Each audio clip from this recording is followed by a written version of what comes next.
Olá, queridos estudantes da mediação tecnológica. Sejam todos bem-vindos para mais uma aula de filosofia. Eu sou o professor Luciano. E eu sou o professor Hélio e estou aqui nesse momento para interagir com vocês. Eu e o Luciano, nós vamos trazer um pouco, né, Luciano? Continuar um pouco sobre o iluminismo filosófico, ou seja, iluminar a nossa cabeça, né, para a gente aprender mais um pouco sobre o conhecimento. Pessoal, já trabalhamos nas aulas anteriores sobre o Renascimento e ali o contexto histórico da Idade Moderna. Isso. E o Iluminismo está dentro desse contexto da modernidade. Então a gente vai dar continuidade ao período moderno, abordando agora o Iluminismo, dentro de uma perspectiva filosófica. Vamos ver então o que nós temos para a aula de hoje? Vamos lá. Olha só, sobre o iluminismo filosófico, a aula está dividida nesses momentos aqui.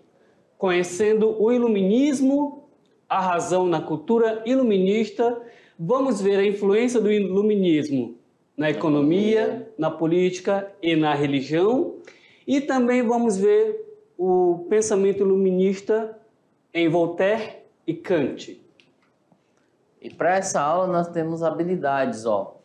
A primeira, analisar e caracterizar as dinâmicas das populações, das mercadorias, do capital nos diversos continentes, com destaque para a mobilidade e a fixação de pessoas, grupos humanos e povos em função de eventos naturais, políticos, né, econômicos, sociais, religiosos e culturais, de modo a compreender e posicionar-se criticamente em relação a esses, né, processos e as possíveis relações entre eles. Aí em diante, outras duas habilidades, que é identificar e analisar as relações entre sujeitos, grupos, classes sociais e sociedades, culturas distintas diante das transformações técnicas, tecnológicas e informações e das novas formas de trabalho ao longo do tempo. Então, nós vamos começar com o iluminismo, né? Isso. A outra... Identificar e discutir os múltiplos aspectos do trabalho em diferentes circunstâncias e contextos históricos e ou geográficos, e, além disso, seus efeitos sobre as gerações, em especial os jovens, levando em consideração, na atualidade, as transformações técnicas, tecnológicas e informacionais. Olha então, aí, gente, o para iluminismo, a né? aula de hoje... Olha só, vem aqui com a gente. Vamos trazer, né, essa parte do iluminismo para focar um pouco as ideias. Além de nós vermos o contexto, né, histórico e filosófico, vamos tentar trazer para a atualidade, né? O que tem a ver com a nossa vida atual, esse iluminismo? Pessoal, essa temática aí, eu tenho certeza que você já deve ter estudado história, não é? Isso. E agora nós vamos aprofundar essa temática dentro da perspectiva filosófica. Então vamos abordar o pensamento iluminista, tentando entender quem eram essas pessoas, por que eles pensaram daquela forma. E olha só, já adianto para vocês, eles começam a pensar dessa forma a partir da forma de pensamento que começou a surgir lá no Renascimento. Isso. E também tem a questão do racionalismo, porque o racionalismo está muito presente no pensamento do iluminismo. E na aula anterior nós falamos um pouco, né, uma introduçãozinha sobre o que é o racionalismo e o empirismo. Isso mesmo. Então, vamos lá. Olha só, vamos conhecer agora o iluminismo. O século XVIII é o período conhecido como Iluminismo, século das luzes, ilustração ou esclarecimento. Trata-se do otimismo em reorganizar o mundo humano por meio das luzes da razão. Olha só, luzes da razão, racionalismo, pessoal. Bom seria falarmos um pouco, né, Luciano? Isso. O que é a luz? Olha só, galera. Luzes da razão, o que é isso? O que quer dizer, né? Ou seja, toda luz, né, Luciano, ela foca, tenta iluminar. Às vezes iluminar seu caminho, iluminar sua casa, seu quarto, sua escola, né? Ilumina essas luzes. Imagine-se trazendo essa analogia da luz para a sua vida no âmbito do conhecimento, ó. As luzes da razão, do meu pensamento, da ideia. Ou seja, vai iluminar, esclarecer a busca do conhecimento, para que eu possa caminhar cada vez mais através da razão humana, tá? E Lá na Idade Média era a luz Isso. da teocracia, Eu né? ia falar isso. Pessoal, porque lá na Idade Média, as pessoas acreditavam que se uma pessoa, por um exemplo, se uma pessoa era muito inteligente, é porque Deus havia iluminado a mente dela. Então, eles acreditavam que a iluminação, o conhecimento, era um dom divino, ou seja, Deus deu àquela pessoa o dom do conhecimento. Então, era como se aquela pessoa fosse agraciada. Então, é um dom de Deus, algo que vem do alto para a pessoa. E agora não. O que é a iluminação? Dentro do Renascimento, dentro do racionalismo e agora dentro do iluminismo. É o homem que busca o conhecimento. Ou seja, do homem, parte do homem, no centro, né? Isso. Tem o homem vitruviano, né? Ou seja, o racional, o conhecimento parte daqui, ó. Não mais do que vem de cima, né? Não é algo que vem de fora para dentro, mas é algo que vem de dentro para fora. Nessa perspectiva. Vamos lá, continuando. Então, olha só. O iluminismo está intimamente ligado a um conjunto de transformações que vinham ocorrendo entre os séculos 17 e 18. E podemos citar as seguintes transformações. Primeiramente, a sistematização rigorosa do conhecimento promovido pelas filosofias racionais de Descartes e Leibniz. Também podemos citar a ética de Spinoza, né? Olha só.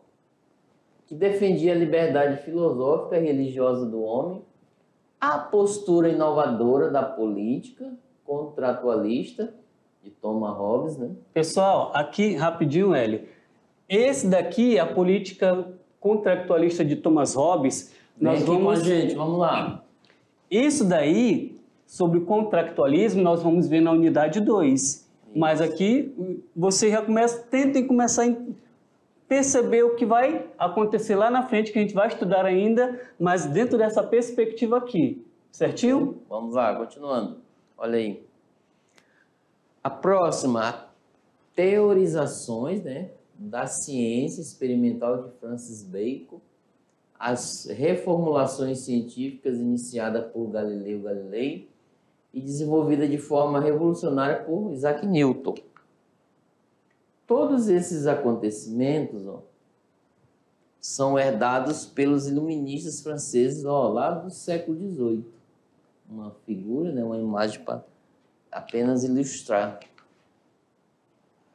E o que reúne esses pensamentos revolucionários é a coragem de se pensar além dos critérios estabelecidos.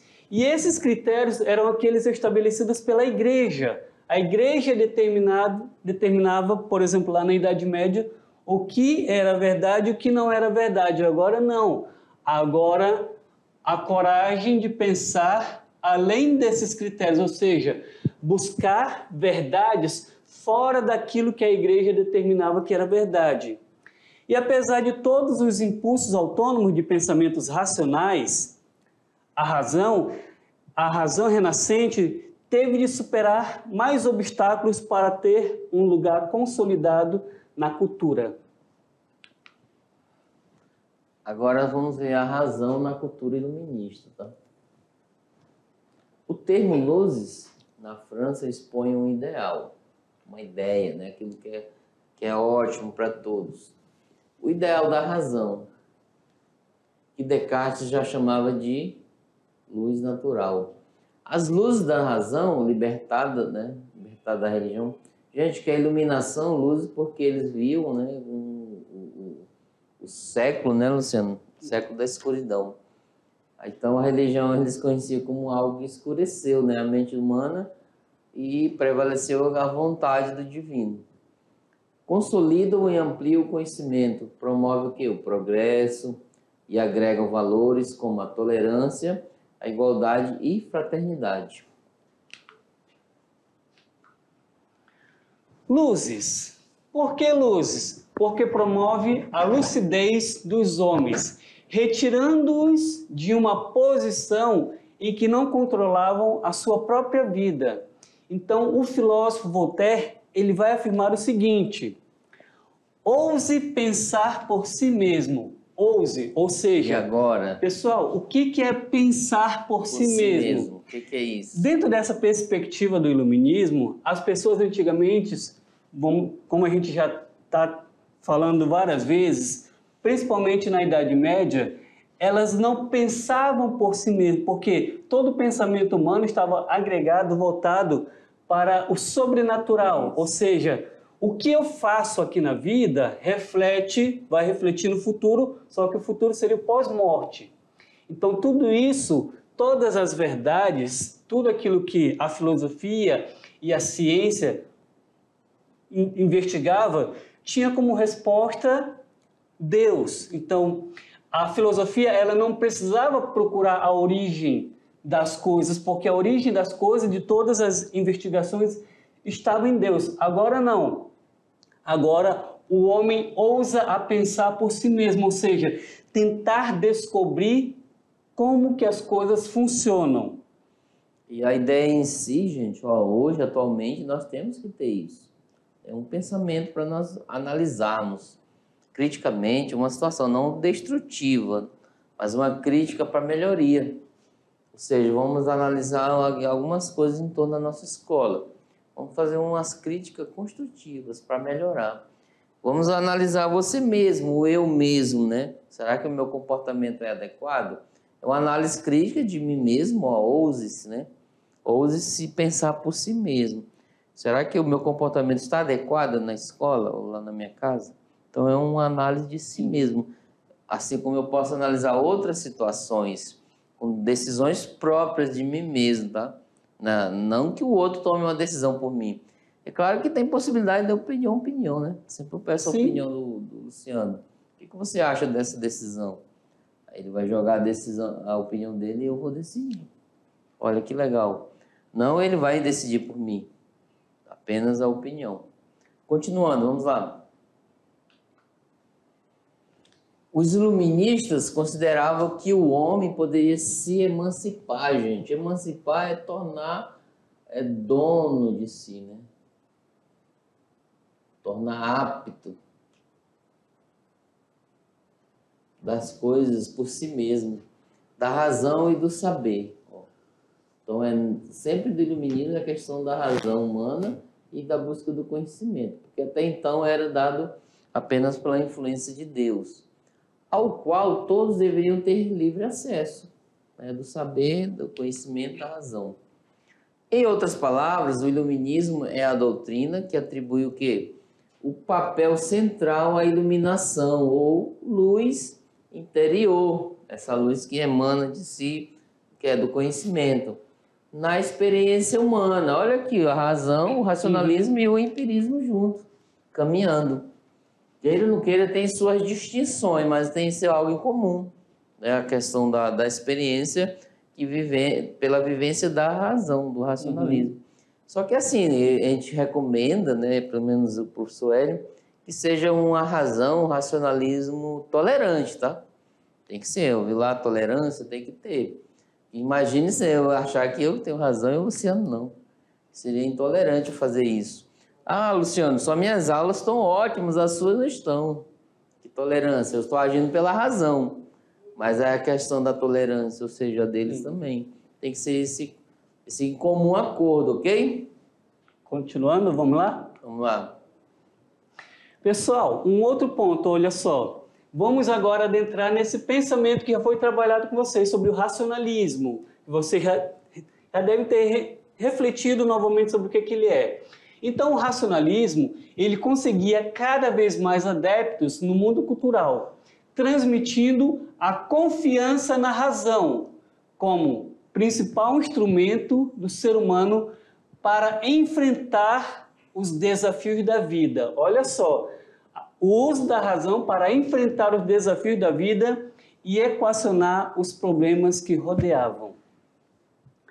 Reforçavam essa convicção o desenvolvimento da Revolução Industrial, com seus avanços técnicos e, além disso, o sucesso da ciência em campos como a química, a física, a matemática, e isso inspirou os filósofos de todas as partes.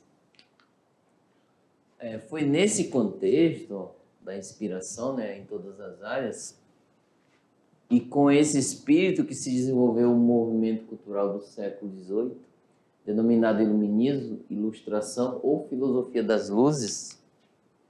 Embora suas primeiras manifestações tenham ocorrido, né, na Inglaterra, o principal centro produtor e irradiador das ideias iluministas foi aonde? Em Paris, lá na França, né? Nessa época considerada a maior referência cultural do mundo ocidental, de onde se expandiu, né, os outros países da Europa, especialmente na Alemanha.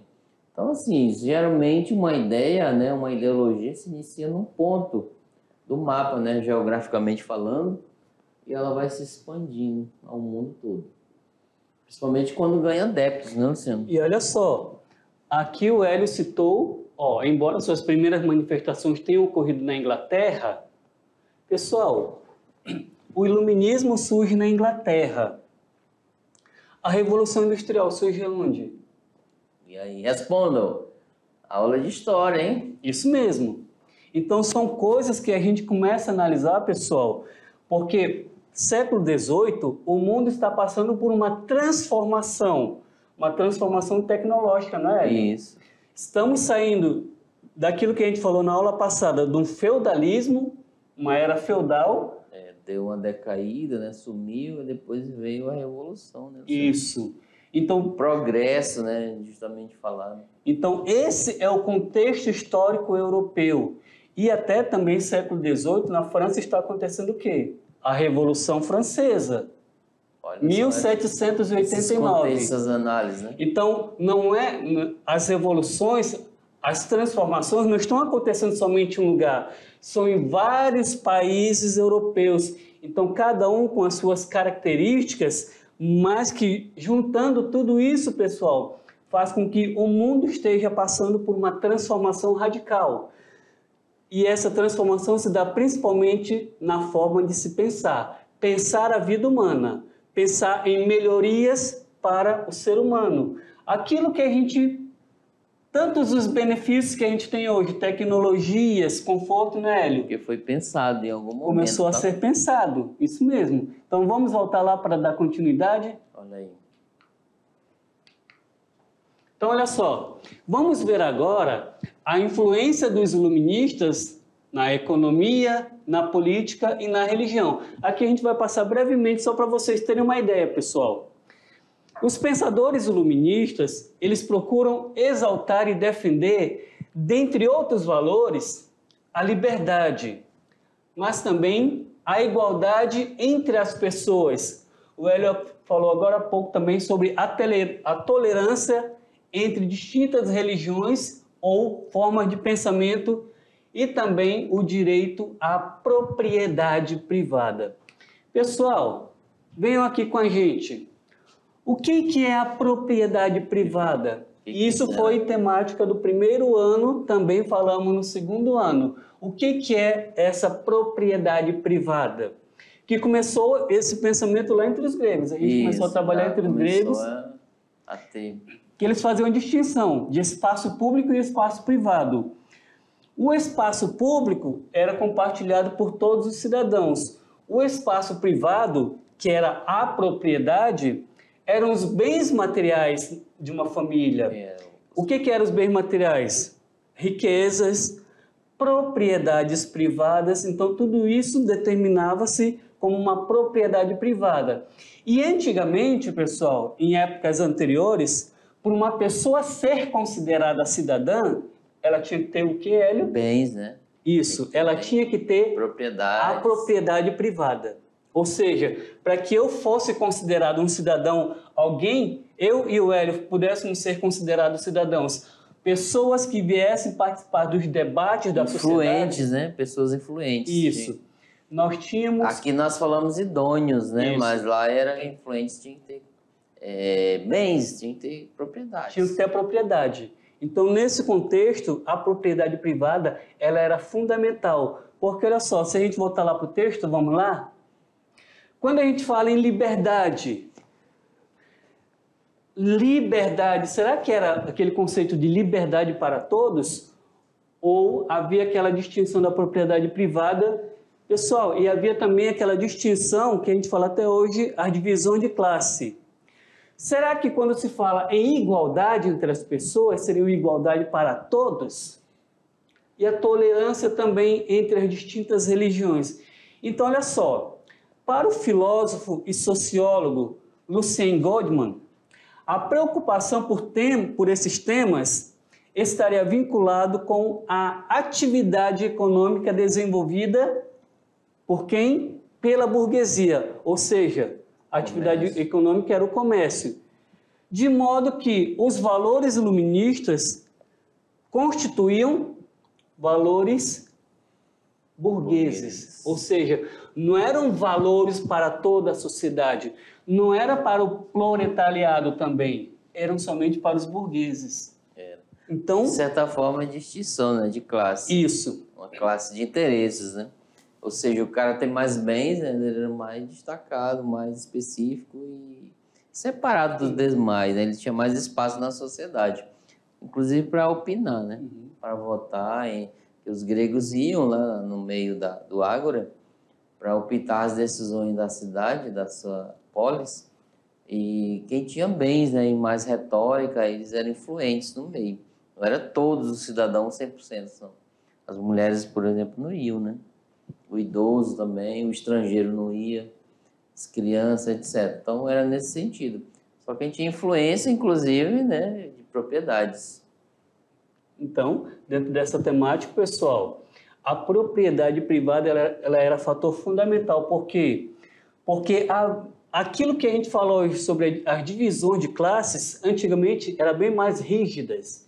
Então, as pessoas eram divididas em classes, sim, o que outros chamam castas, não é? Mas a divisão era bem acirrada. Na sociologia, veja com as meninas da sociologia, é estratificação social, né? Isso. Ou seja, a estratificação você é de uma classe média, baixa, etc. Você é de outra classe e assim vai.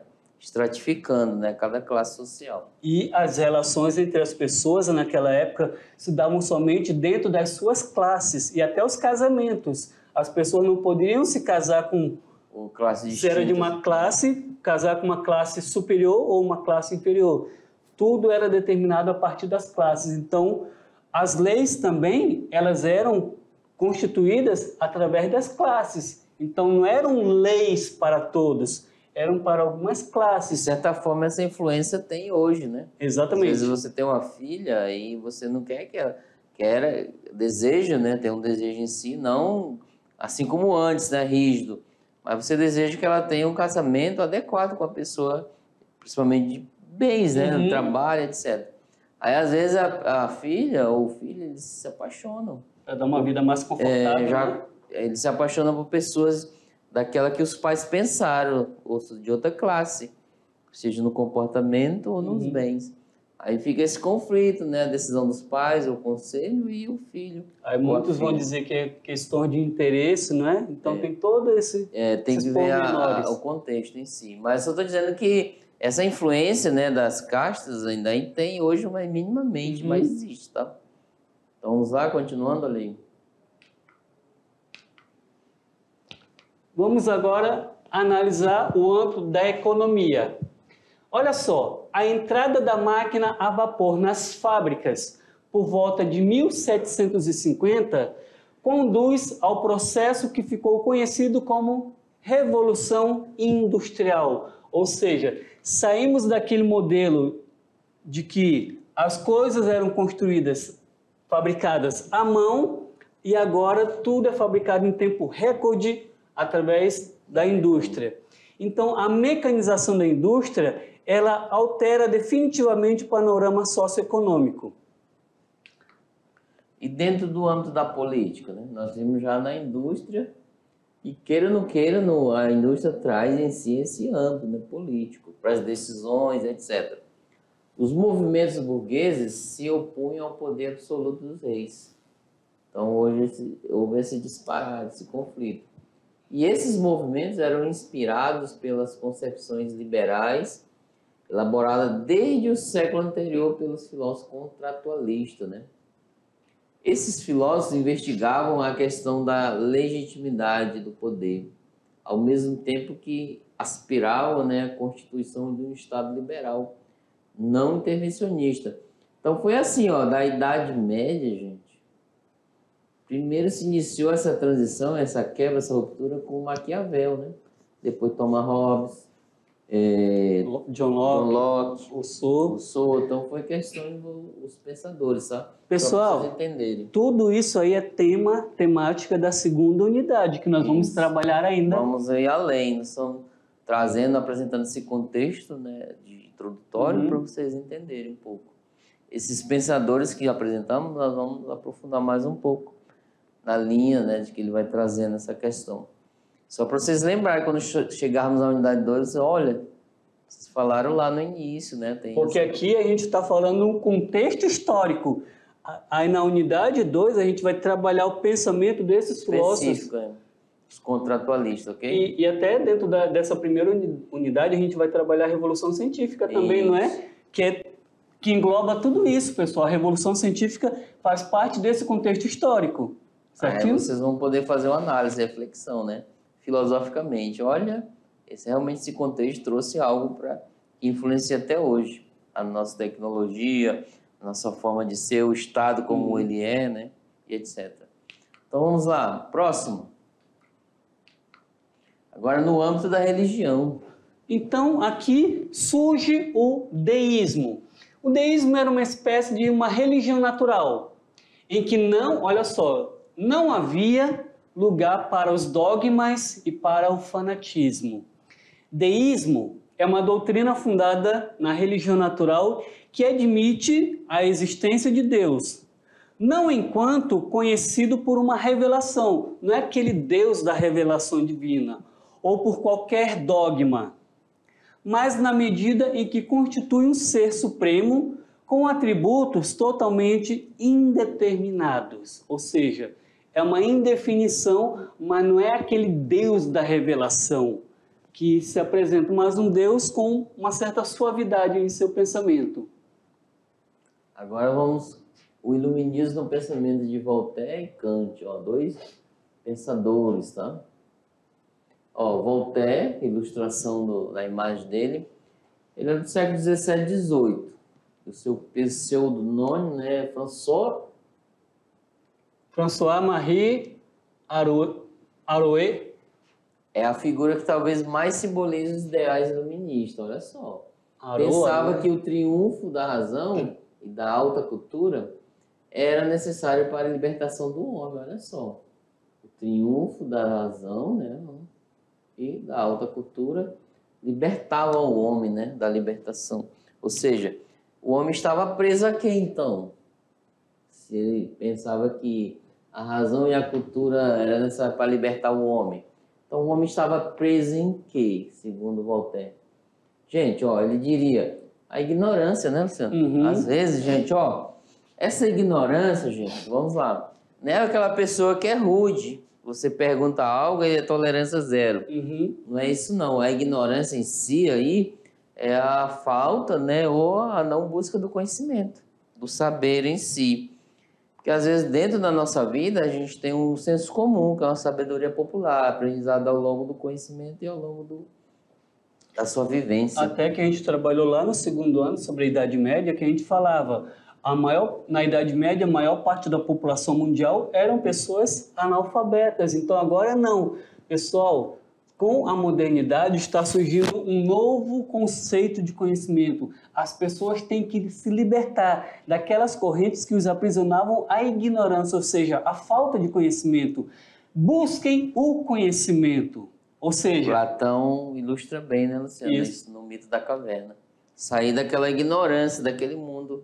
Ou seja, aquela sombra, né, no mito da caverna, era só para retomar. A realidade deles estava de costa para a frente da caverna, eles viam o fundo e aquela sombra que aparecia era apenas das pessoas lá fora. Não era o real, era a sombra. E eles viam pela ignorância aquilo que era real para eles. Exatamente. Então, esse é o porém, pessoal. Libertar-se da ignorância era dentro desse contexto, buscar o conhecimento. Porque se eu estou num diálogo aqui com o Hélio, estamos dialogando, e se eu não sei, não tenho domínio, não tenho propriedade sobre o assunto, o que vai acontecer? Aí entra os sofistas. Vai ter domínio sobre você, né? O Hélio vai te convencer. Os argumentos do Hélio serão mais convincentes que os meus argumentos, porque eu não tenho conhecimento de causa sobre o assunto. Então, de uma certa forma, se o Hélio começa a expor seu pensamento e eu não sei ao certo se o meu pensamento está correto ou não, o que vai acontecer? Melhor ficar calado, né? Para não falar bobagem. Ou gerar conflito, né? Exatamente. Vai para aquela ignorância no sentido de palavreado, né? Palavra de baixo calão. Continuando, olha lá. Voltaire vai dizer o quê? A ignorância, a falta da educação e a ditadura de valores impostos pelas instituições religiosas. Ou seja, é como se a questão dos religiosos tivesse domínio sobre o seu pensamento, né? Sua forma de pensar e agir. Eu não vou fazer tal coisa porque Deus vai me castigar. Mais ou menos nessa linha. A impossibilidade de acesso... Pessoal, aqui olha só. Impossibilidade de acesso à cultura.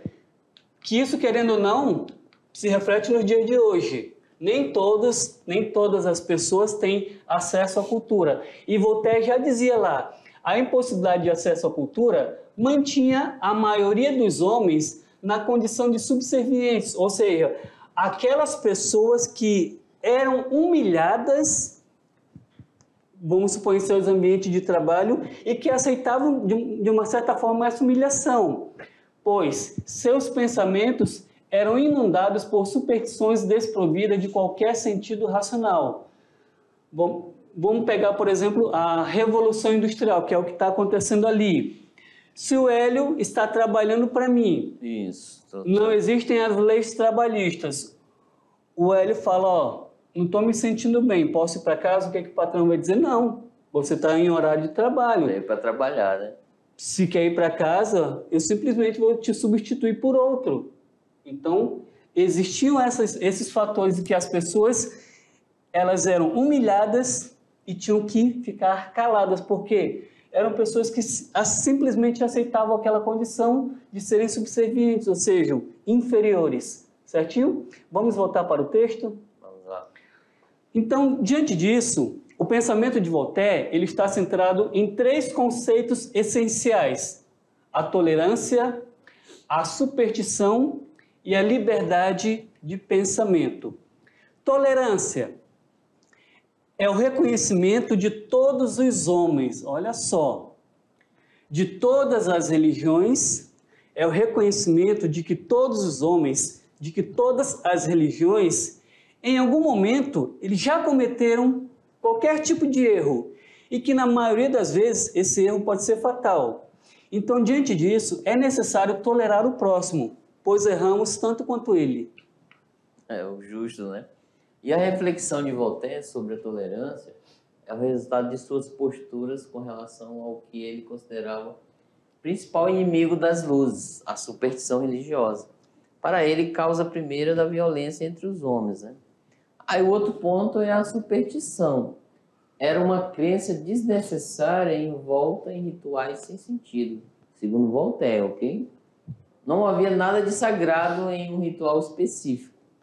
Ele afirma que um povo não supersticioso seria um filósofo, pois o filósofo é aquele que percebe que os rituais são apenas rituais. Ele percebe que a verdade encontra-se em outro lugar, não naquele ritual. É que nem aquelas pessoas que falam, conheço uma simpatia para isso que você tem, então se tu fizer vai dar certo. Isso é uma forma de superstição. Vamos então adentrar no conceito de liberdade de pensamento. É tratada como uma condição essencial para que o projeto iluminista se desenvolva. E ele está associado ao conceito de tolerância, liberdade de pensamento. Então, Voltaire, ele parte do princípio de que a verdade, que é objeto das ciências, ela não é refém de nenhum pensamento particular. muito menos de instituições religiosas. Então, a verdade, para Voltaire, a verdade ele é objeto das ciências. Devemos ter liberdade para prosseguir na busca por nós mesmos, sem imposições. E durante essa busca, vários de nós poderão dizer coisas com as quais não iremos concordar. Mas o importante é haver liberdade para que esse processo, essa busca, seja contínuo. Agora vamos lá no Kant, né? Lá no século XVIII, as questões relativas à natureza do conhecimento ainda giravam em torno da controvérsia entre racionalistas e empiristas. Veja bem que uma se complementa, mas tem suas distinções, tá? O Kant, né, voltou o seu interesse para a questão da legitimidade do conhecimento. Qual é o verdadeiro valor dos nossos conhecimentos e o que é conhecimento? Com essa pergunta, Kant colocou a razão em um tribunal, uma espécie de tribunal, para julgar o que pode ser conhecido legitimamente e o que tipo de conhecimento não tem fundamento. E para superar a contradição entre racionalistas e empiristas, Kant explicou que o conhecimento é constituído de algo que recebemos de fora, ou seja, da experiência a posteriori. E o conhecimento também é algo que já existe dentro de nós mesmos, algo a priori, um conhecimento a priori, anterior a qualquer experiência. Então ele faz essa distinção. O que vem de fora, o conhecimento da experiência a posteriori, é a matéria, ou seja, dentro de uma visão empirista. E o que vem de nós, de dentro de nós, a priori, é a forma do conhecimento, e isso dentro de uma visão racionalista. Então, dessa forma, matéria e forma, elas atuam ao mesmo tempo. Para conhecer as coisas, precisamos da experiência sensível, ou seja, da experiência material. Mas essa experiência não será nada se ela não for organizada por formas da sensibilidade e do entendimento, que são, a priori, a condição da própria experiência. A sensibilidade é a faculdade receptiva pela qual obtemos representações exteriores. As formas, a priori, da sensibilidade ou intuições puras são o espaço e o tempo. O espaço e o tempo não existem como realidade externa, mas são formas que existem no sujeito e servem para organizar as coisas.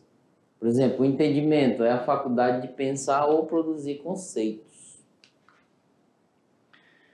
E olha assim, na faculdade do entendimento, Kant identifica formas a priori, que são as categorias. O entendimento é a faculdade de julgar, de unificar as múltiplas impressões dos sentidos. E as categorias, elas funcionam como conceitos puros que não têm conteúdo. Pessoal, isso daqui é uma temática que a gente só está dando uma pincelada, mas que a gente vai aprofundar mais para frente. E já também aprofundou lá no segundo ano. E Kant identifica 12 categorias, entre as quais se destaca 3. A substância, a causalidade e a existência. Quando observamos a natureza, afirmamos o seguinte, que uma coisa é isto. Quando observamos a natureza, afirmamos uma coisa é isto. Tal coisa é causa de outra, ou isto existe. Então aqui temos 3 conceitos. É, causa e existir. Temos de um lado coisas que percebemos pelos nossos sentidos, mas de outro as categorias de substância, que é a causalidade, e também tem as categorias de existência. Olha só. Então essa foi a nossa aula, né, Luciano? Isso. E não sai daí não, que temos mais, tá? Já a aula volta. continua. Vamos voltar para a nossa revisão, ok? Até breve. Tchau, tchau.